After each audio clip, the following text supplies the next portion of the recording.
Quando transferi R$ 300.000 para o casamento da minha filha Beatriz, eu achei que estava realizando o maior sonho dela. Mas quando cheguei ao local da cerimônia, pronto para entregar minha princesa no altar, descobri que o casamento já tinha acontecido 3 dias antes, em segredo, sem mim. O que eu descobri depois foi ainda pior. Ela tinha vergonha de mim. Naquele momento, peguei o celular e fiz uma ligação que mudou tudo para sempre. O que aconteceu nos próximos 30 dias vai te surpreender. E a forma como essa história termina vai te deixar sem palavras.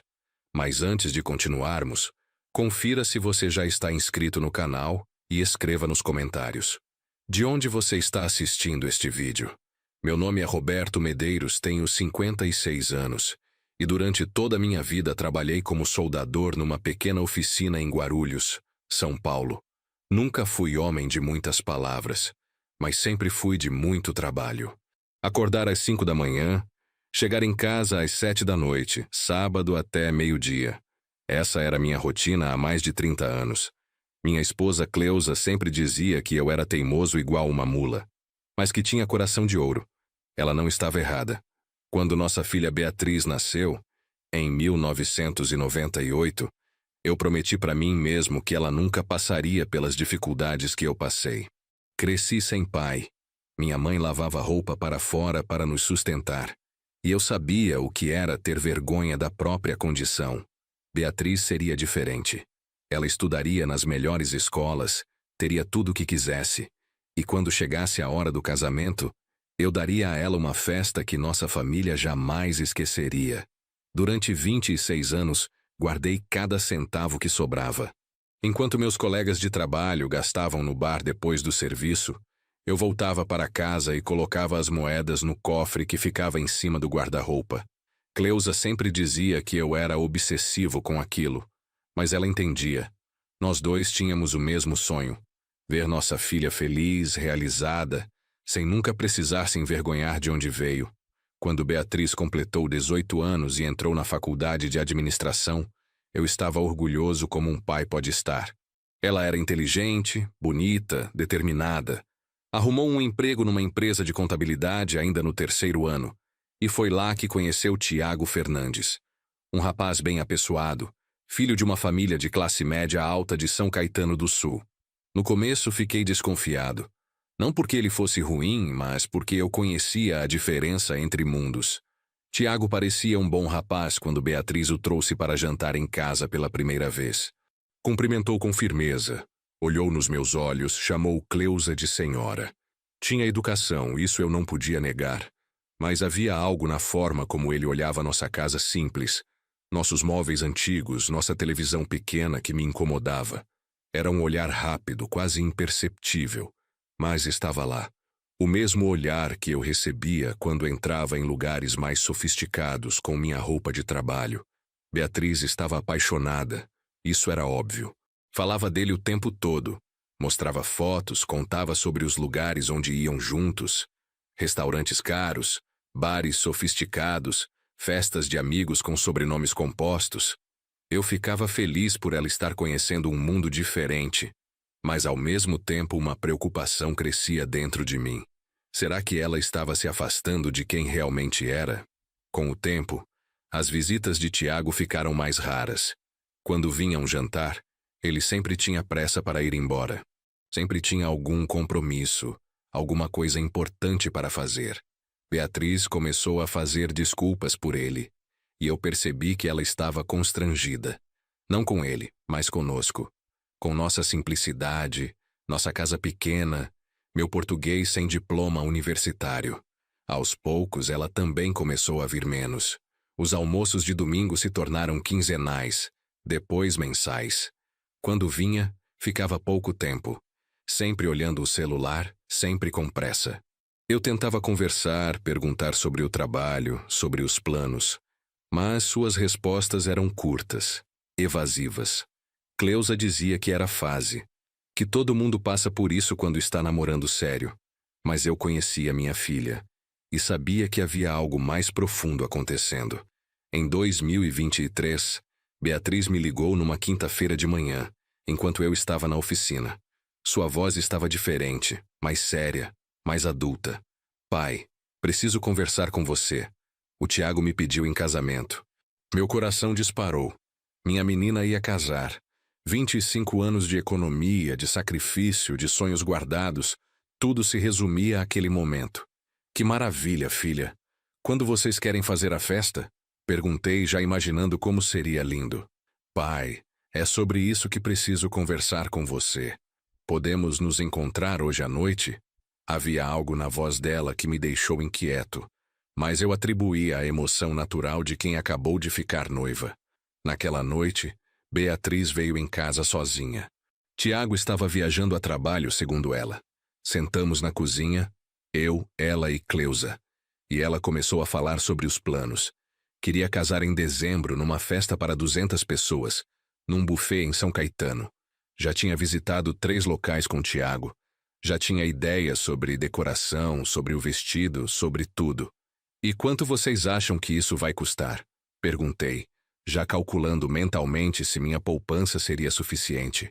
Beatriz hesitou, trocou olhares com a mãe, e então disse um número que quase me fez engasgar com o café.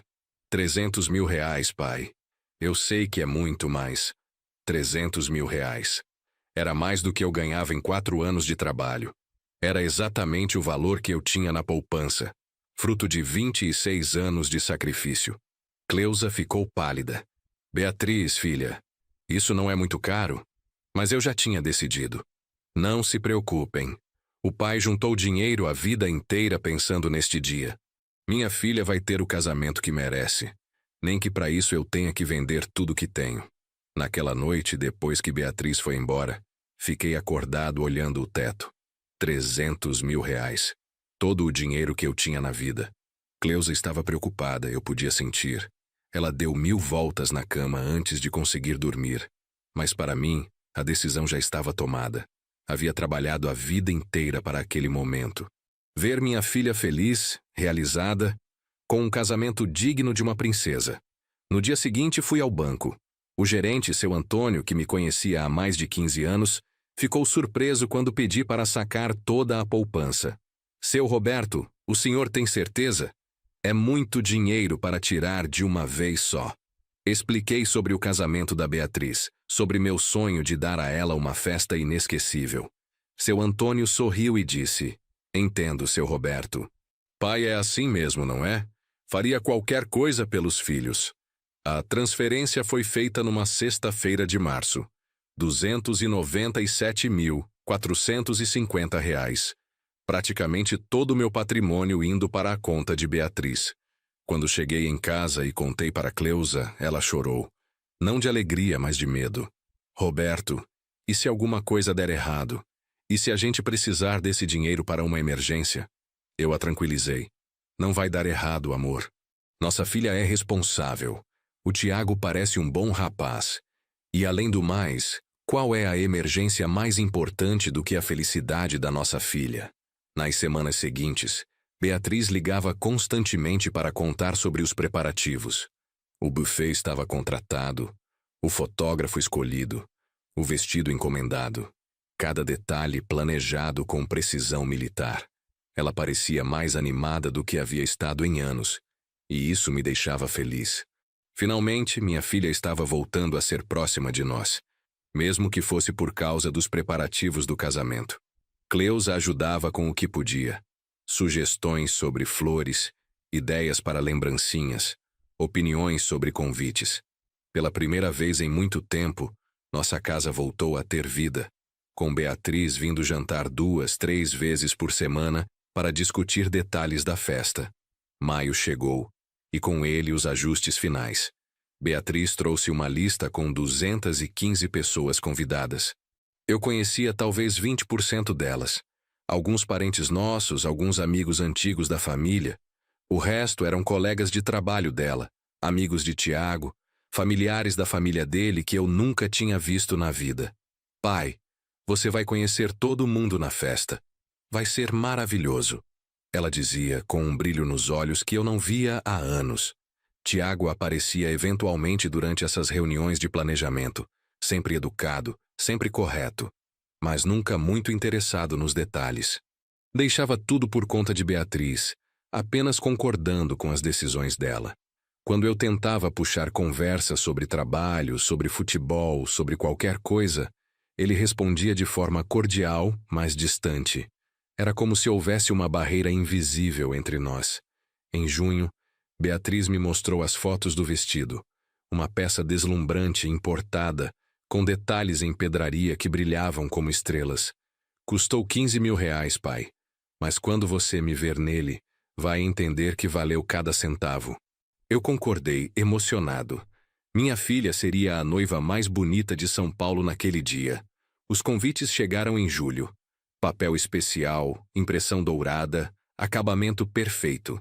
Senhor Roberto Medeiros e família têm o prazer de convidar para o casamento de Beatriz Medeiros e Tiago Fernandes, dia 15 de dezembro, às 17 horas, no Buffet Imperial, São Caetano do Sul. Segurei o convite nas mãos e senti um orgulho imenso.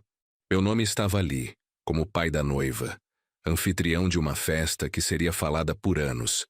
Cleusa emoldurou um dos convites e colocou na sala. Para quando os netos vierem, eles verem como foi o casamento dos pais. Ela dizia, sorrindo. Já estávamos fazendo planos para o futuro, imaginando como seria ter netinhos correndo pela casa nos domingos. Agosto trouxe novos gastos. Beatriz precisou de 2 mil reais para o buffet, porque decidiram incluir uma estação de sushi. 1.500 para a decoração, porque queriam trocar as flores brancas por arranjos mais sofisticados. 800 reais para contratar um violinista para a cerimônia.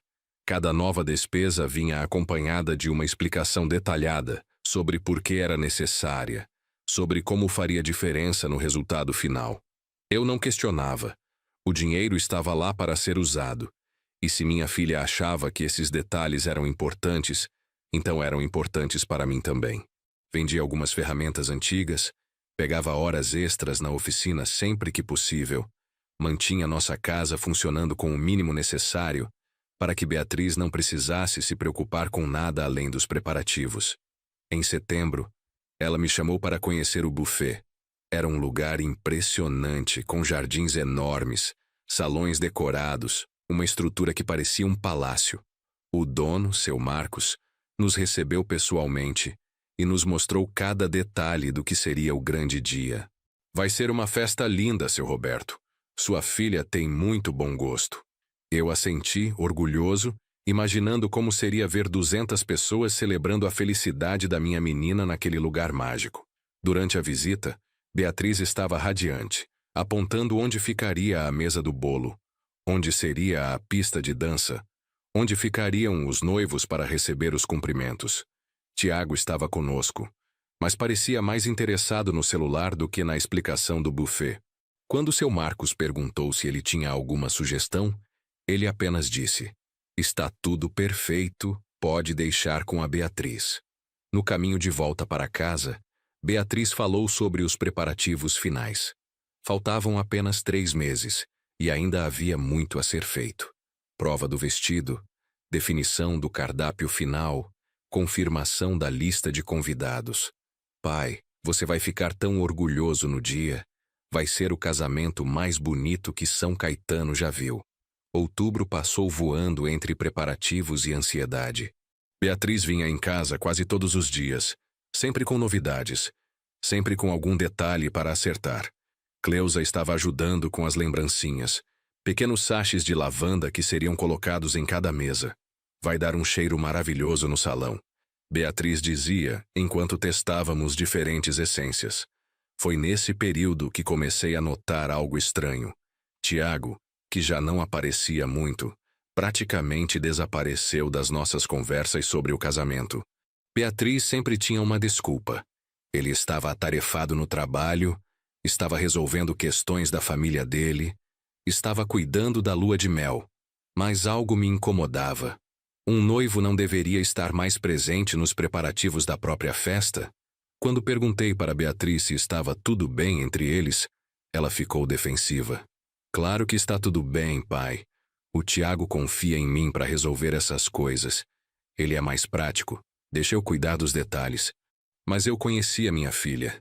e havia uma tensão em sua voz que não conseguia disfarçar completamente. Em novembro, 2 semanas antes do casamento, Beatriz apareceu em casa com uma expressão estranha. Parecia nervosa, agitada, diferente da alegria que demonstrava nos meses anteriores. Pai, preciso conversar com você sobre uma coisa. O Tiago está com alguns problemas na família dele. A mãe não está bem de saúde e ele está muito preocupado. E o que aconteceu? Perguntei, genuinamente preocupado. Apesar da distância, eu não desejava mal para a família do futuro genro. Ela teve uns problemas cardíacos. Nada grave, mas os médicos pediram para evitar emoções fortes, estresse, essas coisas. O Tiago está pensando se não seria melhor adiar o casamento. Meu coração quase parou. Adiar o casamento? Depois de 9 meses de preparativos, de 300 mil reais investidos, de sonhos construídos tijolo por tijolo? Beatriz, filha, mas não tem como fazer uma cerimônia mais simples? Só família mesmo? Beatriz balançou a cabeça, as lágrimas começando a aparecer. Pai, já tentei conversar com ele sobre isso, mas ele acha que qualquer festa, mesmo pequena, pode deixar a mãe dele nervosa. Você sabe como são essas coisas de coração. Eu não sabia o que dizer. Parte de mim entendia a preocupação dele, mas outra parte se revoltava contra a possibilidade de ver 9 meses de trabalho e sonhos desmoronarem. E o que você quer fazer? Perguntei, tentando manter a voz calma. Beatriz enxugou os olhos com as costas da mão, num gesto que me lembrou da menina pequena que ela havia sido. Eu quero casar com ele, pai. Com festa ou sem festa. Talvez a gente possa fazer só no cartório mesmo. Bem simples. E depois, quando a mãe dele melhorar, a gente faz uma comemoração. Cleusa, que estava ouvindo tudo da cozinha, veio se sentar conosco. Filha, mas e todo o dinheiro que o pai investiu? O buffet? O vestido, os convites que já foram entregues? Beatriz suspirou fundo. Eu sei, mãe. Já pensei nisso. A gente pode tentar remarcar o buffet, talvez para o ano que vem. O vestido não estraga. E os convidados vão entender. Naquela noite, depois que Beatriz foi embora, fiquei sentado na varanda olhando as estrelas.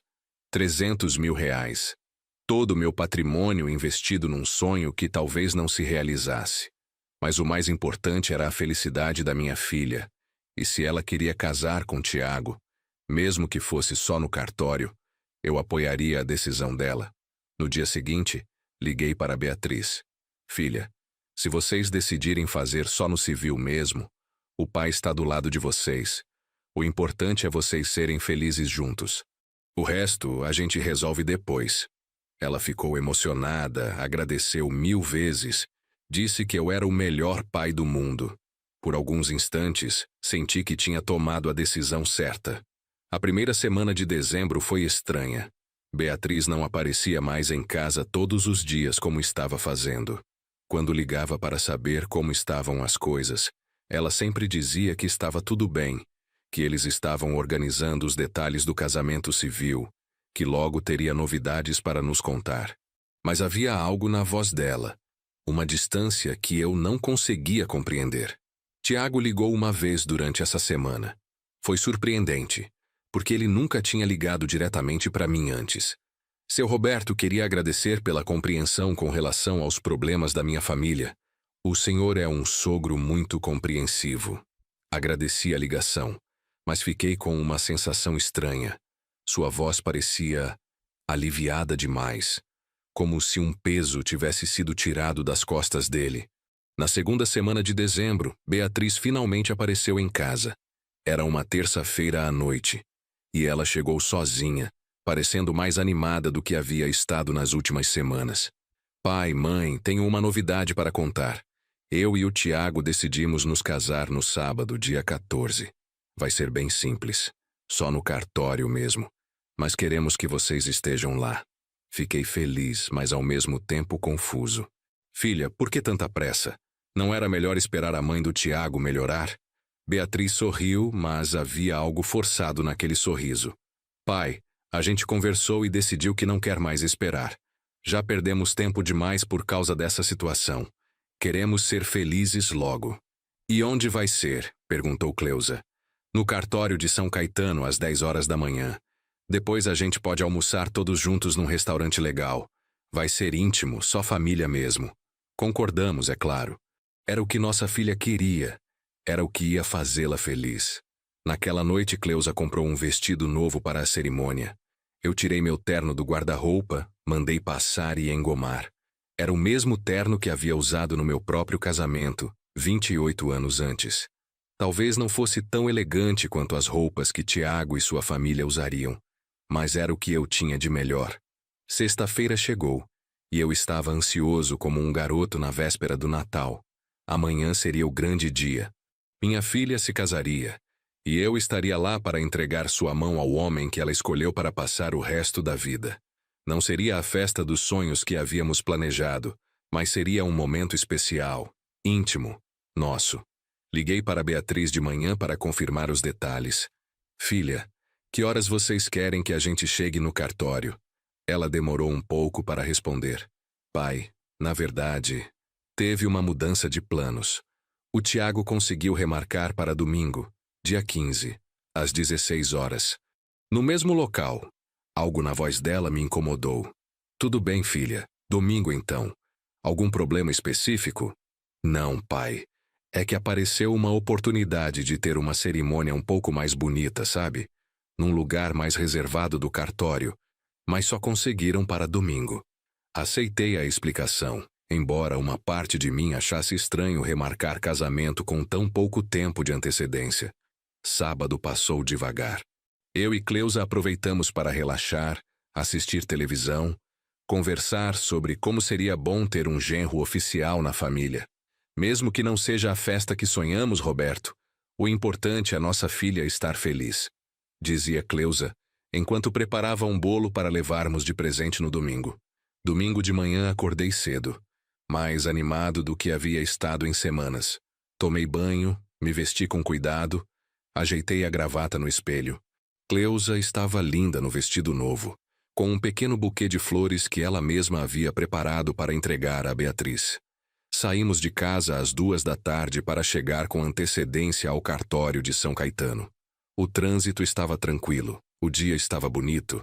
Tudo conspirava para que fosse uma tarde perfeita. Durante o caminho, conversamos sobre nossos planos. Depois da cerimônia, jantar todos juntos, brindar o novo casal, oficializar Tiago como membro da nossa família. Chegamos ao cartório às 2h45 da tarde. O local estava vazio, apenas alguns funcionários circulando pelos corredores. Sentamos na recepção para esperar. Às 3 horas, liguei para Beatriz. Filha, já chegamos aqui no cartório. Vocês vêm chegando? O telefone tocou várias vezes antes dela atender, e quando atendeu, sua voz estava estranha. Pai, onde vocês estão? No cartório de São Caetano, filha. Conforme combinamos. Houve um silêncio longo do outro lado da linha. Pai, que cartório de São Caetano? Meu coração começou a bater mais forte. Filha, o cartório onde vocês iam se casar, às 4 horas. Pai, eu nunca falei de cartório de São Caetano, e nunca falei de 4 horas. A confusão estava crescendo. Beatriz, você me disse ontem que o casamento seria domingo, dia 15, às 16 horas, no mesmo local onde tinha sido marcado antes. Mais silêncio. Pai, acho que houve um mal-entendido. Você pode vir aqui em casa? Preciso conversar com você pessoalmente. Desliguei o telefone com as mãos tremendo. Cleusa me olhava preocupada. Roberto, o que houve? Eu não sabia o que responder. Algo estava muito errado, mas eu não conseguia entender o que era. Vamos para a casa da Beatriz. Parece que houve alguma confusão com o local do casamento. Durante o trajeto até a casa de Beatriz em São Caetano, minha mente corria tentando entender o que havia acontecido. Tinha certeza absoluta da nossa conversa na véspera. Domingo 15 de dezembro, às 16 horas. Como poderia ter entendido errado algo tão simples? Chegamos na casa dela às 3h50 da tarde. Beatriz nos esperava na porta e sua expressão me assustou. Ela parecia culpada, como uma criança que havia quebrado algo valioso e não sabia como contar para os pais. Pai, mãe, vamos sentar que eu preciso explicar uma coisa para vocês. Sentamos na sala, e o silêncio era ensurdecedor. Beatriz andava de um lado para o outro, claramente nervosa, claramente tentando encontrar palavras para algo difícil de dizer. Cleusa segurou minha mão, e eu senti que ela também estava pressentindo que algo muito sério estava para ser revelado. Pai, Beatriz começou sem conseguir me olhar nos olhos. Eu e o Tiago nos casamos ontem.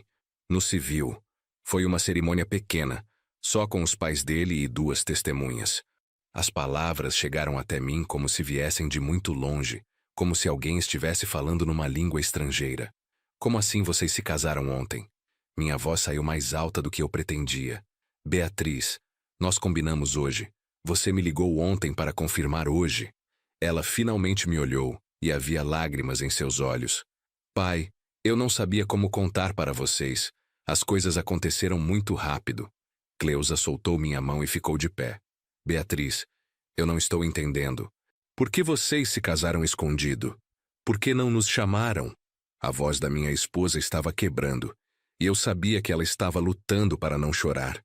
Mãe, não foi escondido. Foi uma decisão de última hora. O Tiago conseguiu adiantar tudo, e a gente achou melhor fazer logo, sem muita cerimônia. Mas suas palavras soavam falsas, como se ela estivesse recitando um texto ensaiado. Eu me levantei devagar, sentindo um peso enorme no peito.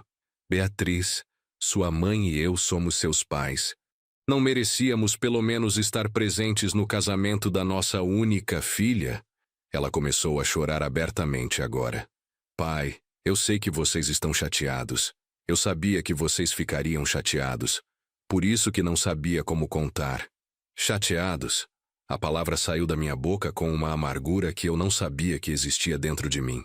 Beatriz, eu gastei 300 mil reais, todo o dinheiro que juntei na vida, para o seu casamento. Você se casa escondido e vem me dizer que sabia que eu ficaria chateado? A expressão dela mudou, como se finalmente tivesse compreendido a gravidade da situação. Pai, sobre o dinheiro, a gente vai devolver. Não foi usado mesmo, então... Não foi usado? Eu a interrompi. Como não foi usado? Onde está o dinheiro, Beatriz? Ela trocou olhares com alguém que eu só então percebi estar na casa. Tiago desceu as escadas vestindo roupas casuais como se fosse um domingo qualquer. Não havia nada nele que indicasse que era um homem recém-casado, que deveria estar celebrando um dos dias mais importantes de sua vida. Seu Roberto, ele disse, com uma formalidade que me irritou profundamente. Acho que houve um mal-entendido sobre a situação. Mal-entendido. A palavra que Beatriz havia usado no telefone. Como se eu fosse um velho confuso que não conseguia compreender situações simples. Que mal-entendido, Tiago. Minha filha me pediu 300 mil reais para o casamento. Eu dei os 300 mil reais. Ela se casou sem me avisar. Onde exatamente está o mal-entendido? Minha voz estava ficando mais dura a cada palavra. Tiago suspirou, como se estivesse lidando com uma criança teimosa. Seu Roberto, o dinheiro foi usado sim. Foi usado para quitar dívidas que a gente tinha, para mobiliar nosso apartamento, para nossa lua de mel. Não foi desperdiçado. Dívidas, apartamento, lua de mel. Tudo menos o casamento para o qual eu havia dado o dinheiro. Vocês me enganaram, disse mais para mim mesmo do que para eles. Vocês pegaram meu dinheiro fingindo que era para uma coisa e usaram para outra. Cleusa se aproximou de mim, colocando a mão no meu braço. Eu podia sentir que ela também estava processando a traição. Também estava compreendendo que nossa filha havia nos mentido deliberadamente. Pai, não foi assim. Beatriz tentou explicar, mas suas palavras soavam vazias. A gente realmente queria fazer a festa grande.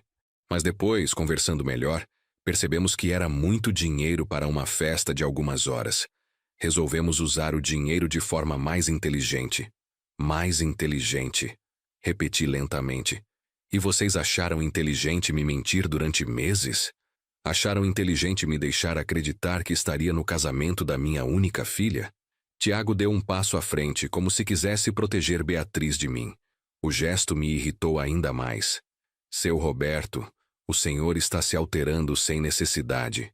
A gente ia contar tudo depois da lua de mel. Só queríamos evitar este tipo de situação. Este tipo de situação. Como se minha dor, minha decepção, minha sensação de traição fossem apenas um inconveniente na vida deles. Cleusa, que havia permanecido calada, finalmente falou. Sua voz estava baixa, mas firme. Beatriz, você sabe o que o seu pai abriu mão para juntar esse dinheiro? Você sabe quantas coisas ele deixou de comprar? Quantas vezes ele trabalhou doente? Quantos planos ele cancelou para guardar cada centavo pensando no seu casamento? Beatriz baixou a cabeça, incapaz de enfrentar o olhar da mãe. Eu sei, mãe. Eu agradeço tudo que vocês fizeram por mim. Mas a vida adulta é diferente. A gente precisa pensar no futuro, na estabilidade financeira. Na estabilidade financeira? Eu disse. E pela primeira vez em minha vida senti raiva da minha própria filha. E mentir para os próprios pais faz parte dessa estabilidade? Tiago suspirou impaciente, como se esta conversa estivesse tomando muito tempo dele. Seu Roberto, com todo respeito, o senhor está dramatizando. O dinheiro foi usado para coisas importantes. Quitamos o apartamento, compramos móveis, investimos no nosso futuro como casal. Isso é muito mais sensato do que gastar tudo numa festa. Numa festa. O casamento da minha filha era apenas uma festa para ele. Tiago, disse, tentando manter minha voz controlada. Esse dinheiro não era seu para decidir como usar. Era para o casamento da Beatriz. Se vocês não queriam mais fazer a festa, deveriam ter me consultado. Pai, Beatriz interveio. A gente tentou conversar com você sobre adiar o casamento, lembra? E você ficou todo preocupado com o dinheiro já gasto. A gente não queria te deixar mais ansioso ainda. Então vocês decidiram resolver a situação me mentindo? Minha voz começou a subir. Decidiram que era melhor me enganar do que conversar comigo como adultos? Beatriz começou a chorar novamente, mas dessa vez suas lágrimas não me comoveram como sempre comoviam. Roberto! Cleusa tocou meu braço novamente. Vamos embora. Não tem mais o que conversar aqui. Ela estava certa. Tudo o que precisava ser dito já havia sido dito. Minha filha havia escolhido mentir para mim ao invés de confiar em mim. Havia escolhido me excluir do dia mais importante da vida dela. Comecei a caminhar em direção à porta, mas a voz de Tiago me fez parar. Seu Roberto, o senhor não está sendo justo. A Beatriz te ama, sempre te amou. Só que às vezes o amor não é suficiente. Às vezes as pessoas vêm de mundos diferentes, e é melhor aceitar isso. Virei-me lentamente para encará-lo. Havia algo em suas palavras, um tom, uma insinuação que me fez compreender que havia mais por trás de toda essa história. O que você quer dizer com mundos diferentes, Tiago? Ele trocou um olhar rápido com Beatriz, como se perguntasse se deveria continuar. Eu só quis dizer que...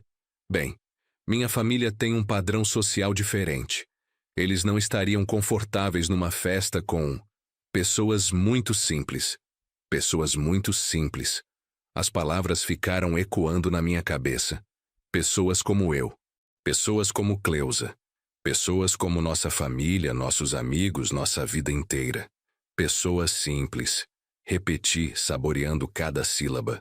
Tiago, não.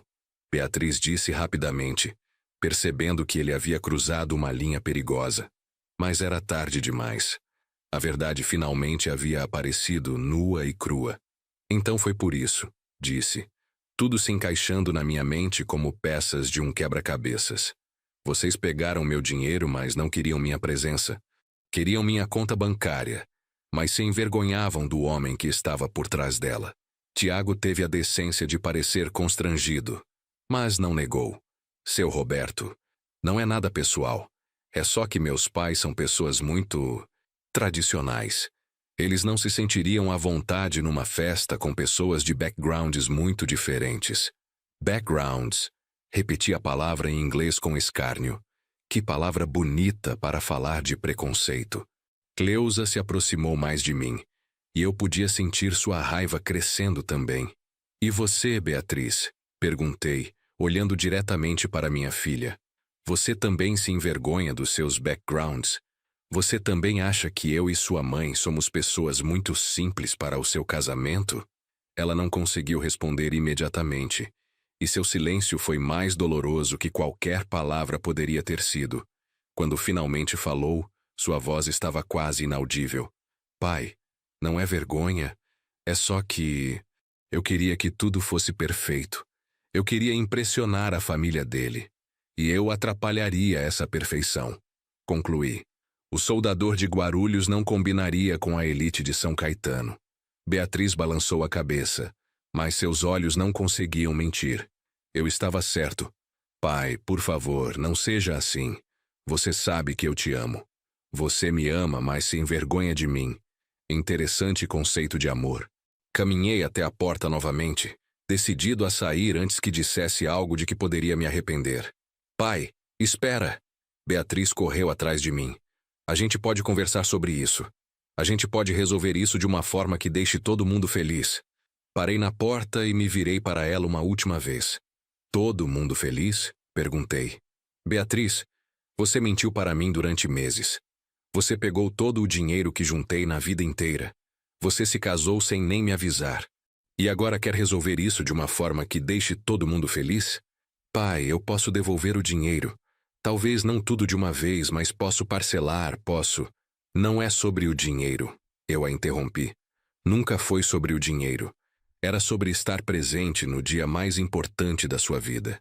Era sobre ser seu pai, não apenas seu financiador. Cleusa tocou minha mão. Vamos, Roberto. Ela tinha razão. Não havia mais nada para ser dito ali. Abri a porta e saí, ouvindo Beatriz me chamando pelas costas. Pai, pai, por favor. Mas eu não me virei. Não podia me virar, porque se o fizesse, talvez perdoasse tudo novamente. E desta vez, eu sabia que perdoar seria desrespeitar a mim mesmo. No carro, durante o trajeto de volta para Guarulhos, Cleusa e eu ficamos em silêncio. Havia muita coisa para processar, muita dor para digerir. Quando chegamos em casa, sentamos na cozinha, no mesmo lugar onde Beatriz havia me pedido o dinheiro 9 meses antes. Roberto, Cleusa disse finalmente, o que a gente vai fazer agora? Olhei para ela, para a mulher que havia dividido comigo todos os sacrifícios, todos os sonhos, todas as esperanças relacionadas à nossa filha. Vamos recomeçar, respondi. E pela primeira vez desde que saímos da casa de Beatriz, senti algo parecido com alívio. Vamos recomeçar sem mentiras, sem ilusões, sem filhos que se envergonham de nós. Cleusa assentiu, seus olhos ainda vermelhos de lágrimas. Naquela noite, sentado na varanda de casa, comecei a fazer planos. Não planos para recuperar minha filha ou meu dinheiro, mas planos para minha própria vida. Aos 56 anos, eu ainda tinha tempo para construir algo novo, algo que fosse verdadeiramente meu. No dia seguinte, segunda-feira, voltei ao trabalho como sempre havia feito.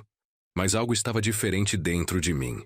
Meus colegas perguntaram como havia sido o casamento e eu simplesmente disse: não aconteceu. Não dei explicações, não entrei em detalhes, apenas segui em frente. Durante a semana, Beatriz ligou várias vezes. Eu não atendia. Ela mandou mensagens longas explicando, pedindo desculpas, prometendo que ia resolver tudo. Eu não respondia. Cleusa me perguntou se eu não estava sendo muito duro, e eu disse: estou sendo justo. No final da semana, Tiago apareceu na oficina onde eu trabalhava. Chegou dirigindo um carro novo, vestindo um terno caro, com a postura de quem estava acostumado a ter seus problemas resolvidos rapidamente. Seu Roberto, podemos conversar? Perguntou, como se fosse um favor que estava me fazendo. Continuei trabalhando na peça que estava soldando sem olhar para ele. Não temos nada para conversar, Tiago. Seu Roberto, eu vim aqui porque a Beatriz está sofrendo muito. Ela não está dormindo, não está comendo direito. Isso não pode continuar assim. Finalmente olhei para ele, tirando minha máscara de solda. E por que exatamente isso é problema meu? Perguntei. Beatriz é uma mulher adulta, casada. Os problemas dela são responsabilidade do marido dela agora. Tiago pareceu surpreso com minha frieza. Seu Roberto, ela é sua filha. O senhor não pode simplesmente abandoná-la por causa de um mal-entendido.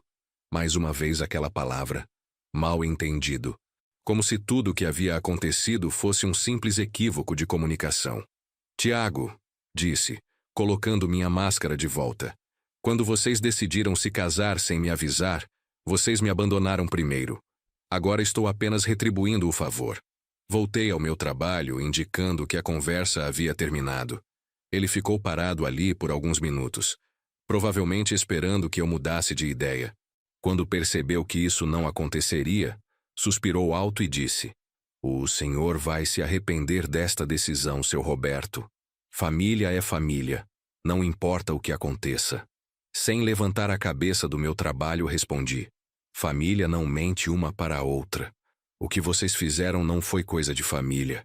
Ouvi seus passos se afastando, o barulho do carro novo saindo da oficina, e senti uma paz estranha tomar conta de mim.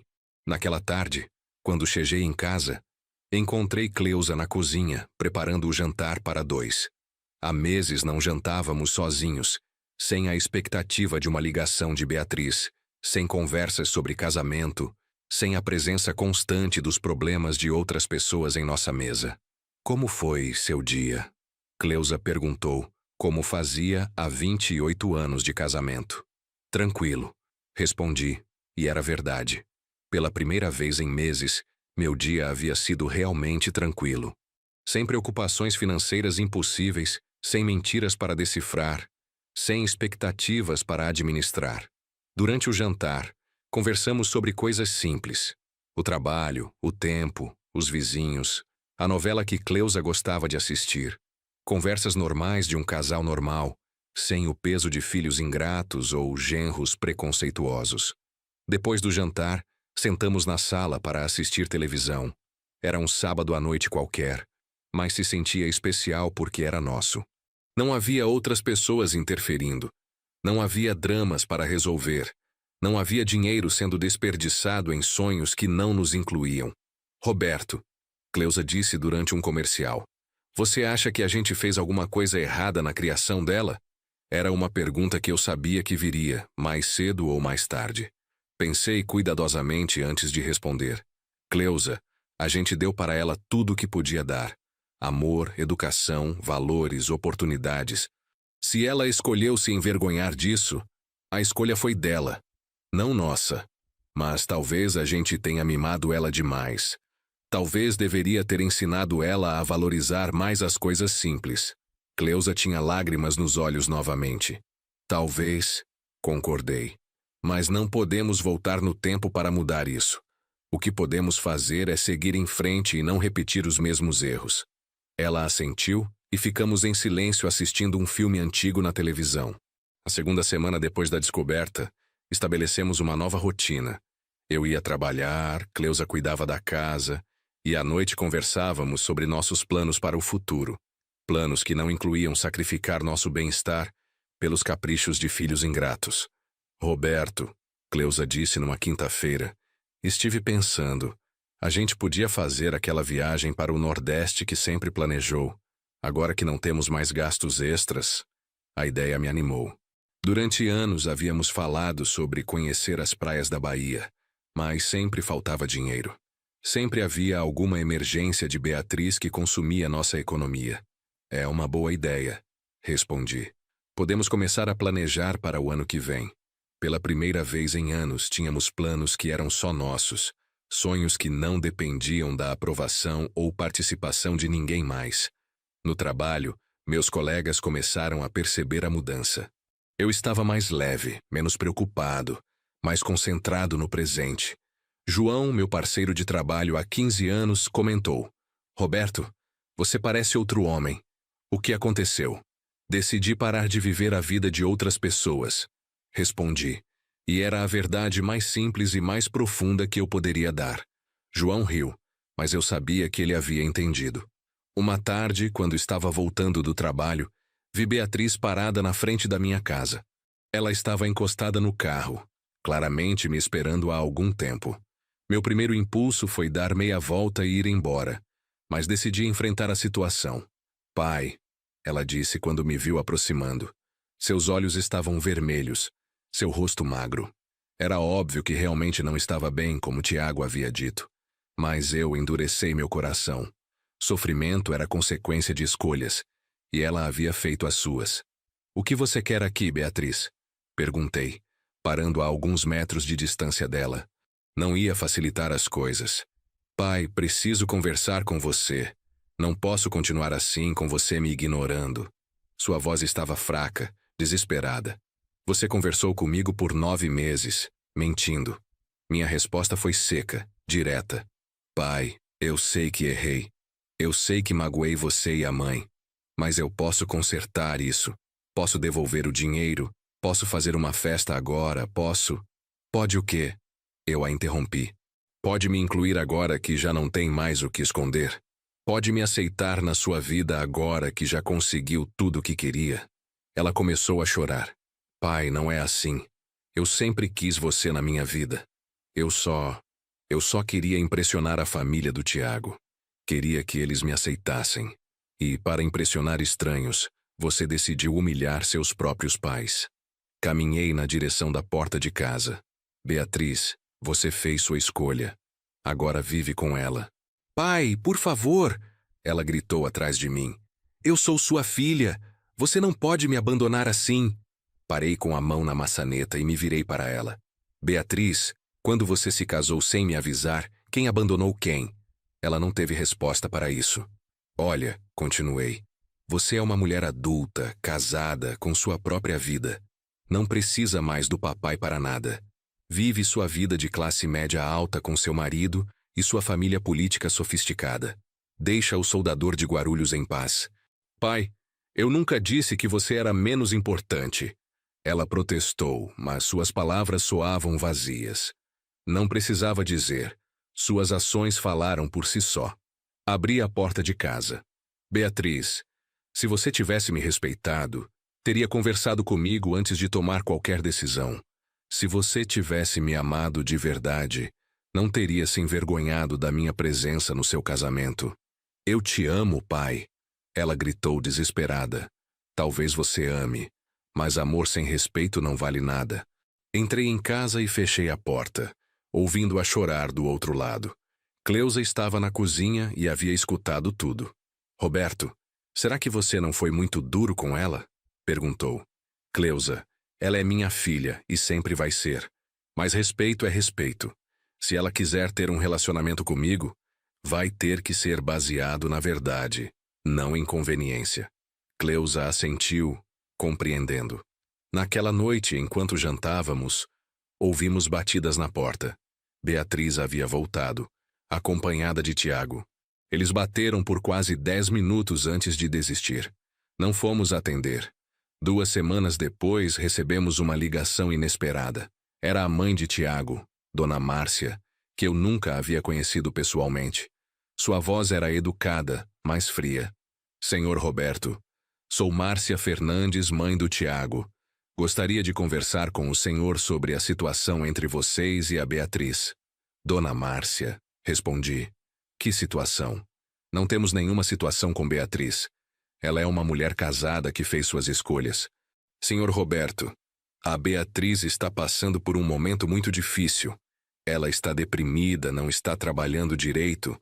Isso está afetando meu filho também. E o que exatamente a senhora quer que eu faça? Perguntei genuinamente curioso para saber onde ela queria chegar. Bem, eu pensei que talvez pudéssemos encontrar uma solução que beneficiasse todos. Talvez o senhor pudesse perdoar a situação e voltar a ter um relacionamento normal com sua filha. Dona Márcia, disse, sentindo uma raiva crescendo dentro de mim. A senhora por acaso sabe por que estamos nesta situação? Houve uma pausa. Sei que houve um mal-entendido sobre o casamento. Não foi um mal-entendido. Eu a interrompi. Sua família achou que eu não era adequado para estar presente no casamento da minha própria filha.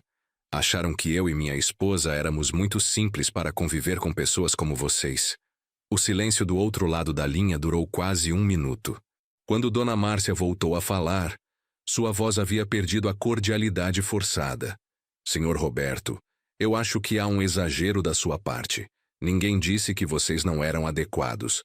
Foi apenas uma questão de compatibilidade social. Compatibilidade social, repeti. Que forma elegante de falar de preconceito, Dona Márcia. Senhor Roberto, o senhor está distorcendo as coisas. Minha família simplesmente tem um padrão social específico. Isso não é preconceito, é realidade. A realidade é que vocês pegaram meu dinheiro, mas não queriam minha companhia.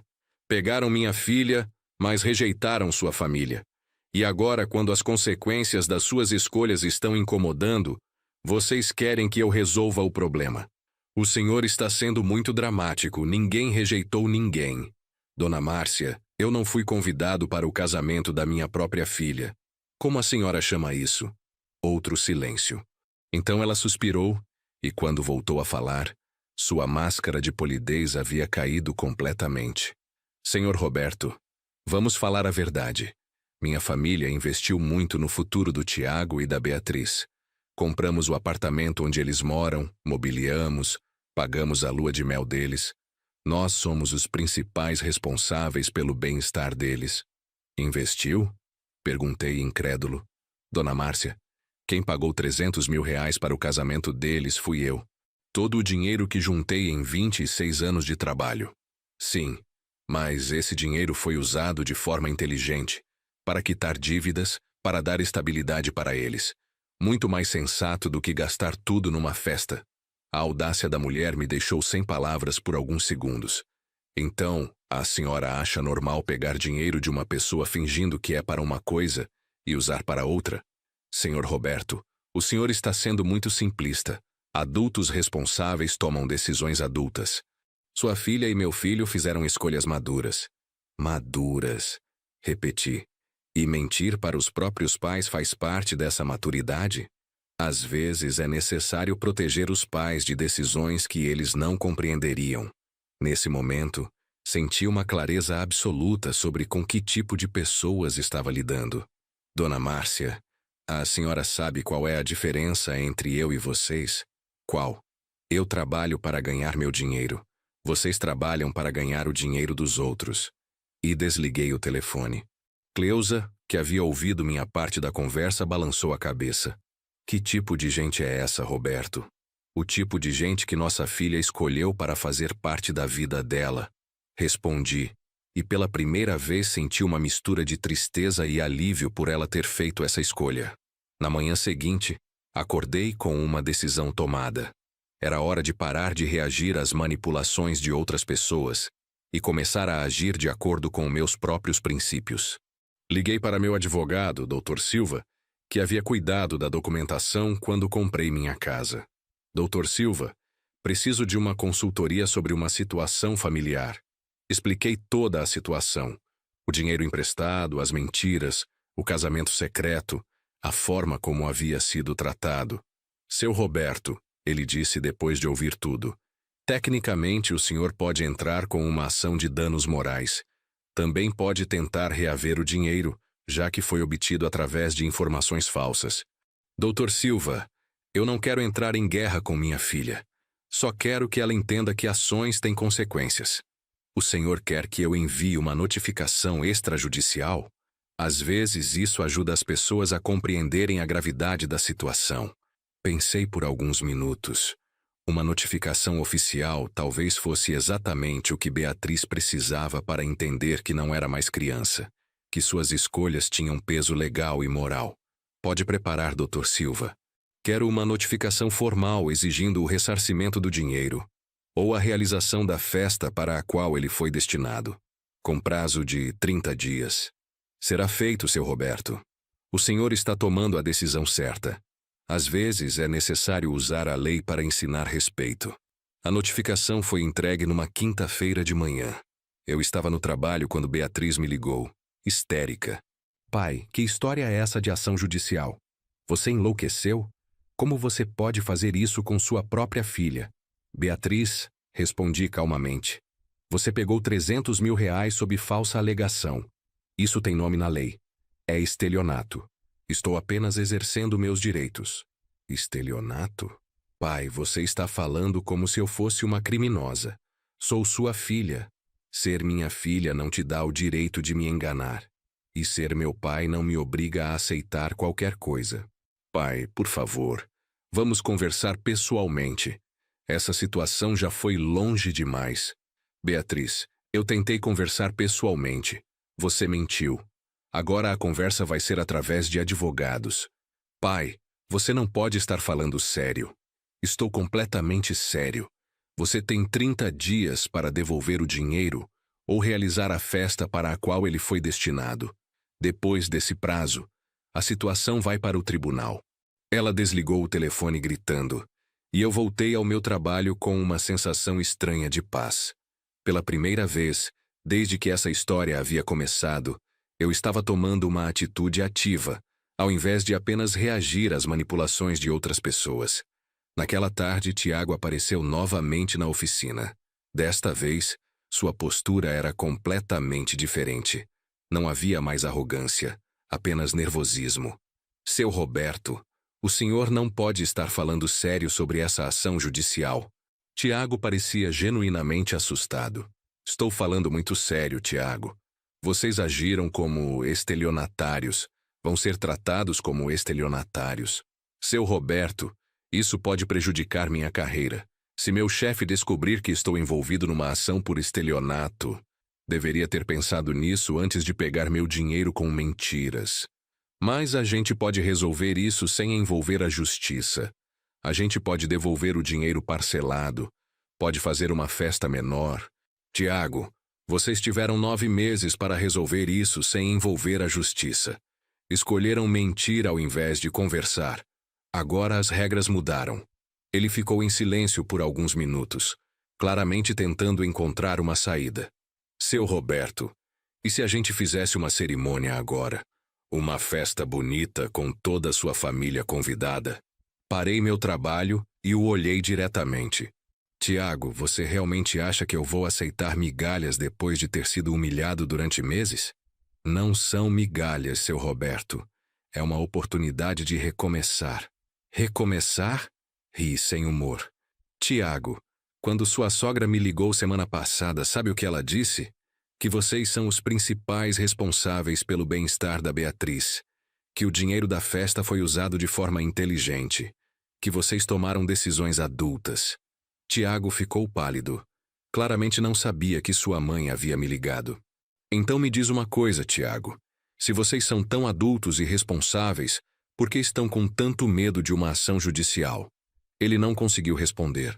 Seu Roberto, minha mãe às vezes fala coisas que refletem exatamente o que vocês pensam de mim e da minha família. Voltei ao meu trabalho. Tiago, vocês me trataram como um banco. Pegaram meu dinheiro, rejeitaram minha pessoa. Agora vão lidar com as consequências. E a Beatriz? O senhor não se importa com o sofrimento da sua própria filha? Me importo sim.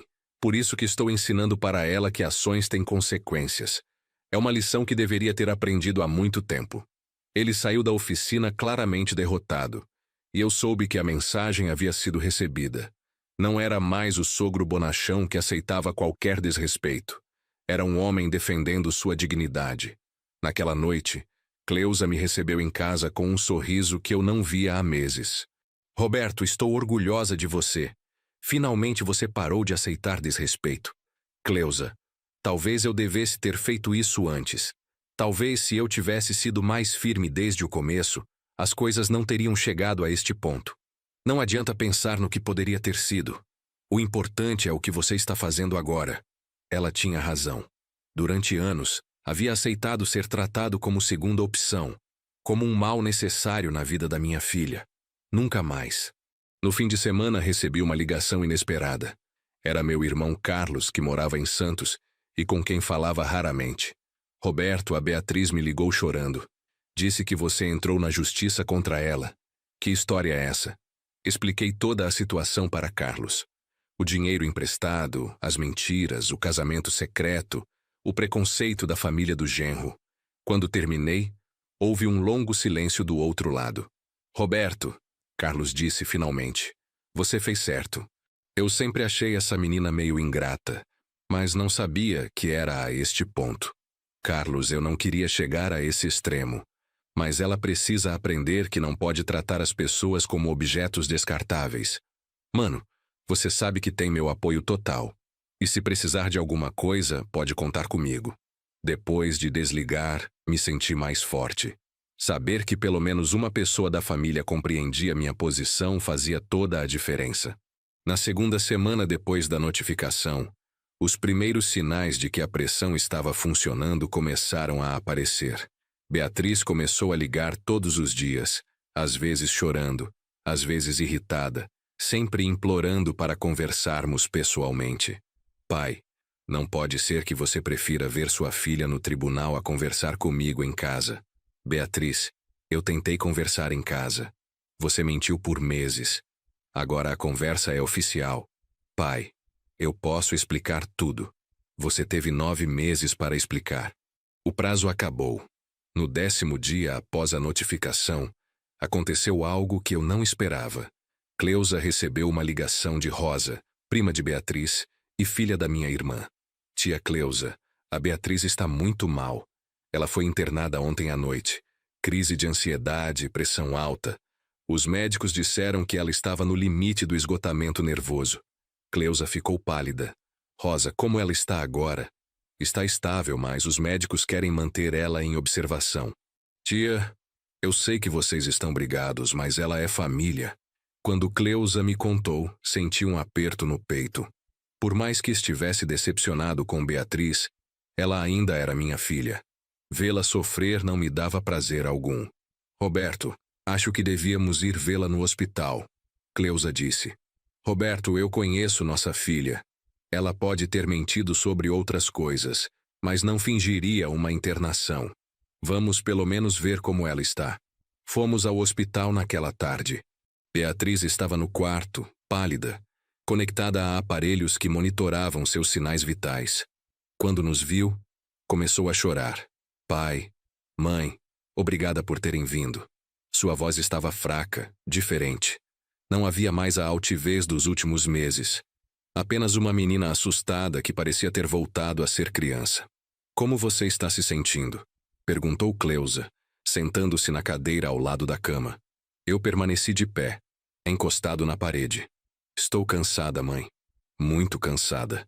Ela olhou para mim. Pai, eu sei que você tem todo o direito de estar bravo comigo. Eu sei que fiz tudo errado. Beatriz, você não está mal porque eu estou bravo com você. Você está mal porque viveu meses mentindo, enganando, carregando um peso que não precisava carregar. Eu sei, pai. Eu sei que complicei tudo, mas eu tinha tanto medo. Medo de quê? Medo de você não aprovar o Tiago. Medo da família dele não aprovar vocês. Medo de decepcionar todo mundo. Ela enxugou os olhos com o lençol do hospital. Então você decidiu me decepcionar primeiro? Eu não pensei direito, pai. Eu só queria que todo mundo fosse feliz. Beatriz, disse me aproximando da cama, você não pode fazer todo mundo feliz mentindo para metade das pessoas envolvidas. Eu sei disso agora, pai. Eu sei que fui uma idiota. Houve uma sinceridade em sua voz que não ouvia há anos. O que aconteceu com o Tiago? Ele não veio com você? Beatriz hesitou antes de responder. Pai, o Tiago. Desde que você entrou com a ação, ele está diferente comigo, mais distante. Ontem, quando eu passei mal, ele disse que não podia sair do trabalho para me trazer no hospital. Foi a Rosa que me trouxe. Senti uma raiva crescendo dentro de mim, mas não da Beatriz, de Tiago. Nos momentos difíceis, mostramos quem realmente somos. Beatriz, onde ele está agora? Em casa. Disse que o hospital o deixa nervoso. Ela começou a chorar novamente. Pai, eu acho que cometi o maior erro da minha vida. Cleusa segurou a mão dela. Por quê, filha? Porque eu troquei a família que sempre me amou de verdade por pessoas que só se importam comigo quando está tudo bem. Ficamos em silêncio por alguns minutos. Era muito para processar de uma vez só. Beatriz continuou falando, como se fosse uma confissão que precisava sair. Pai, desde que me casei, eu só ouço críticas da família do Tiago. Que eu falo muito alto, que minhas roupas não são adequadas, que meus modos são muito simples. Eles nunca me aceitaram de verdade. E o que o Tiago faz quando isso acontece? Ele não faz nada. Fica quieto, ou pior, concorda com eles. Mais lágrimas. E eu fui idiota de achar que se eu afastasse vocês da minha vida, eles ia... Roberto, isso pode ser manipulação. Ela sabe que a gente fica vou continuar direto aqui. E eu fui idiota de achar que se eu afastasse vocês da minha vida, eles iam me aceitar melhor. Olhei para minha filha naquela cama de hospital e vi claramente o que havia acontecido. Ela não havia me rejeitado por maldade, mas por insegurança, por um desejo desesperado de pertencer a um mundo que nunca a aceitaria completamente. Beatriz, você quer saber a verdade? Mesmo que você tivesse me excluído para sempre, eles nunca iam te respeitar completamente. Porque o problema não é com vocês terem me como pai. O problema é que eles são preconceituosos. Pai, o que eu faço agora? Eu estraguei tudo com vocês. Meu casamento está um desastre. Gastei todo o seu dinheiro. Primeiro, disse, sentando finalmente na cadeira do outro lado da cama. Você para de se culpar por ter casado com a pessoa errada. Todo mundo comete erros. Segundo, sobre o dinheiro. Beatriz, eu não entrei com aquela ação para te machucar. Entrei para você aprender que suas ações têm consequências. Pai, eu posso devolver o dinheiro. Talvez não tudo de uma vez, mas posso trabalhar mais, posso... Filha, não é sobre o dinheiro. Nunca foi. Era sobre respeito. E agora, vendo você aqui, entendo que você perdeu o respeito por si mesma também. Cleusa limpou as próprias lágrimas. Beatriz, o que você quer fazer em relação ao Tiago? Mãe, eu acho que preciso terminar esse casamento. Não posso viver com uma pessoa que só me ama quando conveniente. Senti um alívio que não esperava. Minha filha estava recuperando o bom senso. Nos dias seguintes, Beatriz recebeu alta médica, mas veio ficar alguns dias em nossa casa para se recuperar emocionalmente. Era estranho tê-la de volta, mas também reconfortante. Tiago apareceu apenas uma vez, para buscar algumas coisas que ela havia pedido. Quando me viu, nem cumprimentou direito. Apenas pegou as roupas dela e saiu rapidamente. Pai, Beatriz disse naquela tarde, eu quero me separar dele, mas eu preciso da sua ajuda. Que tipo de ajuda? Ajuda para ser forte o suficiente para recomeçar. Ajuda para lembrar quem eu era antes de tentar ser alguém que não sou. Naquela noite liguei para meu advogado e cancelei a ação judicial. Não porque Beatriz havia se hospitalizado, mas porque ela finalmente havia demonstrado que entendia a gravidade dos seus erros. 2 semanas depois, Beatriz iniciou o processo de separação. Descobrimos que Tiago já havia gasto quase todo o dinheiro que eu havia dado, principalmente em investimentos arriscados que não deram certo. Pai, eu sei que não posso devolver seu dinheiro agora, mas eu prometo que vou trabalhar para... Beatriz, esquece o dinheiro. Foca em reconstruir sua vida. 6 meses depois, Beatriz havia se mudado de volta para Guarulhos, para um apartamento pequeno mas honesto que ela mesma alugou. Voltou a trabalhar na contabilidade, fez novos amigos, reconectou com parentes que havia abandonado durante o casamento. Pai, eu sei que ainda vai demorar para as coisas voltarem ao normal entre a gente. Beatriz, as coisas não vão voltar ao normal. Vão ser diferentes. Vão ser melhores porque agora são baseadas na verdade. Num domingo de outubro, exatamente 1 ano depois que ela havia me pedido o dinheiro para o casamento, fizemos um churrasco em casa. Apenas nossa família, alguns amigos próximos, nada sofisticado. Pai, obrigada por não ter desistido de mim, mesmo quando eu merecia. Filha, pai nunca desiste. Pai só estabelece limites. Ela sorriu, e foi o primeiro sorriso genuíno que vi em seu rosto em mais de 2 anos. Pai, e se um dia eu resolver casar de novo, posso contar com você? Pode. Mas desta vez, você vai me apresentar o cara antes. Vamos conversar sobre tudo abertamente. E se eu não gostar dele, você vai escutar minhas razões. Combinado. Ela riu. E se você não gostar mesmo assim, aí vai ser problema seu. Mas pelo menos você vai saber exatamente onde eu estou. Hoje, 3 anos depois de tudo isso acontecer, posso dizer que foi a melhor coisa que poderia ter acontecido para a nossa família. Beatriz aprendeu a valorizar relacionamentos verdadeiros ao invés de status social. Eu aprendi que amor sem limites não é amor, é permissividade. Cleusa e eu fizemos nossa viagem para a Bahia no ano seguinte, com dinheiro que juntamos trabalhando juntos, sem sustentar lifestyle de filha ingrata. Foram as melhores 2 semanas das nossas vidas. Beatriz está namorando um rapaz chamado João, filho de um mecânico, que me trata com respeito desde o primeiro dia que o conheci. Ele sabe toda a história do casamento anterior e me disse: "Seu Roberto, família que se ama não se mente.